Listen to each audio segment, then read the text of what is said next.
Assalamualaikum warahmatullahi wabarakatuh. Saya Vina Mahliatul Husniyah dari kelas PPAD akan menyampaikan hasil analisis saya tentang balaghah materi tasbih dalam surat An-Nisa ayat 174, yaitu ayatnya Bismillahirrahmanirrahim. Ya ayyuhan nasu qad ja'akum burhanum mir rabbikum wa anzalna ilaikum nuram mubina, yang artinya, hai manusia, sesungguhnya telah datang kepadamu bukti kebenaran dari Tuhanmu Muhammad dengan mukjizatnya, dan telah kami turunkan kepadamu cahaya yang terang benderang atau Al-Quran. Jenis gaya tasbih yaitu pada ayat ini terdapat ungkapan qad ja'akum burhanun, yang terdapat diketahui adanya penyerupaan sesuatu yang tidak disebutkan dengan burhanun. Kata burhanun dalam ayat ini disebut sebagai musyabbah bih, sedangkan musyabbahnya adalah sesuatu yang tidak disebutkan.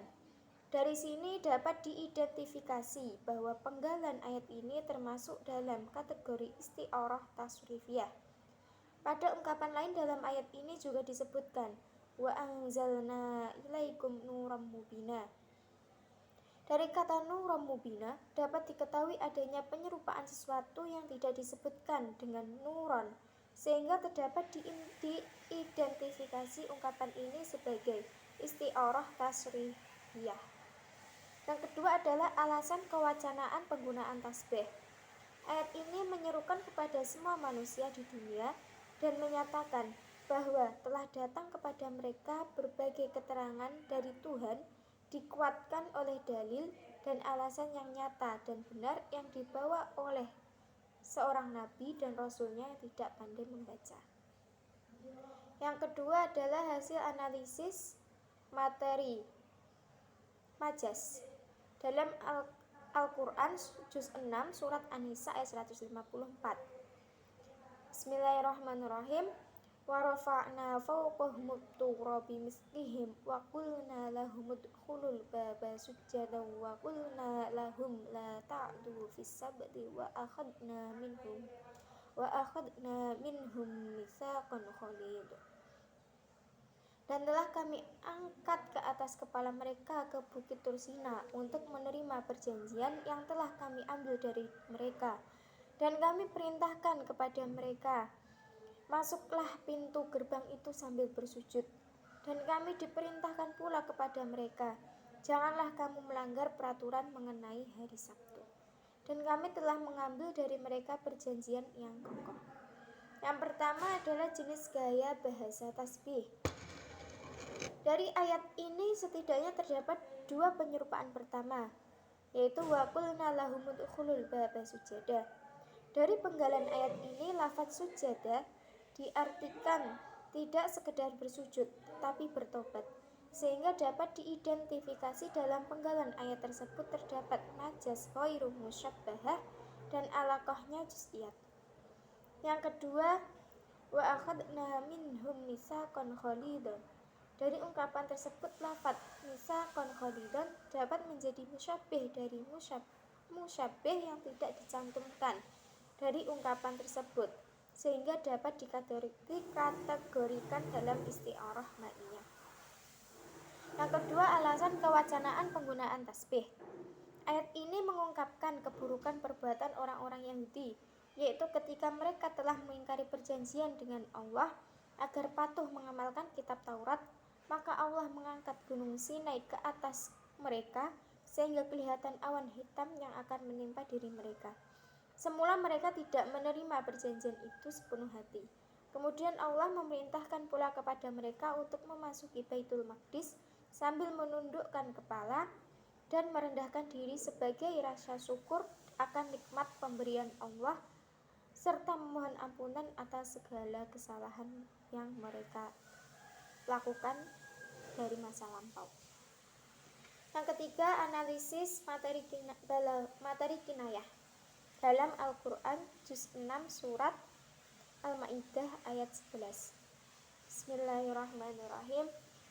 Ya ayyuhalladzina amanu dzkuru ni'matallahi 'alaikum idhammu qaumun ayyabsutu ilaikum aydiyahum ankum wattaqullaha wa 'alallahi falyatawakkalul mu'minun. Yang artinya, hai orang-orang yang beriman, ingatlah kamu akan nikmat Allah yang diberikannya kepadamu. Di waktu suatu kaum bermaksud hendak menggerakkan tangannya kepadamu untuk berbuat jahat, maka Allah menahan tangan mereka dari kamu, dan bertakwalah kepada Allah, dan hanya kepada Allah sajalah orang-orang mukmin itu harus bertawakal. Yang pertama, jenis gaya kinayah dalam ayat itu adalah ayyabsutu ilaikum aydiyahum, yang bermakna memukul. Yang kedua, alasan kewacanakan penggunaan kinayah dari Ibnu Abbas bahwa orang-orang dari Bani Nadir hendak melempar Rasulullah dan para sahabatnya dengan batu. Maka malaikat Jibril mendatanginya dan mengabarkan apa yang mereka rencanakan. Lalu Rasulullah dan para sahabatnya berdiri. Maka turunlah ayat ini.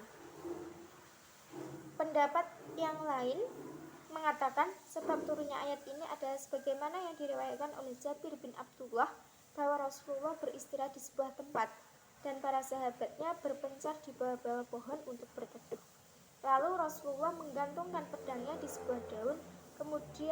sebuah dahan, kemudian datanglah seorang Arab Badui mengambil pedangnya dan menghunuskannya dan mengarahkannya ke Rasulullah sambil mengatakan, "Siapakah yang akan mencegahku untuk membunuhmu?" Rasulullah menjawab, "Allah." Lalu orang Badui itu kembali memasukkan pedang pada sarung pedangnya. Kemudian Rasulullah memanggil para sahabatnya dan menceritakan apa yang telah terjadi dan apa yang telah dilakukan orang Badui itu.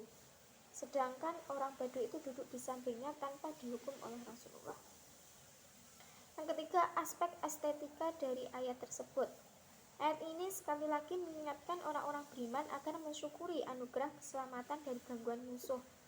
Wahai orang-orang beriman, ingatlah nikmat Allah yang dianugerahkan kepadamu. Ketika suatu kaum, yakni orang-orang kafir Mekah dan orang-orang Yahudi Bani Nadir, bermaksud hendak menyerangmu dengan tangannya untuk membunuhmu dan para sahabat yang bersamamu dengan cara yang licik. Lalu Allah menahan tangan mereka dari kamu sehingga mereka tidak dapat melaksanakan niatnya berbuat jahat kepadamu. Dan bertakwalah kepada Allah pada setiap waktu dan dalam segala keadaan. Hanya kepada Allah, tidak kepada selainnya. Cukup sekian hasil dari analisis balaghah saya. Jika ada kekurangan, saya memohon maaf sebesar-besarnya.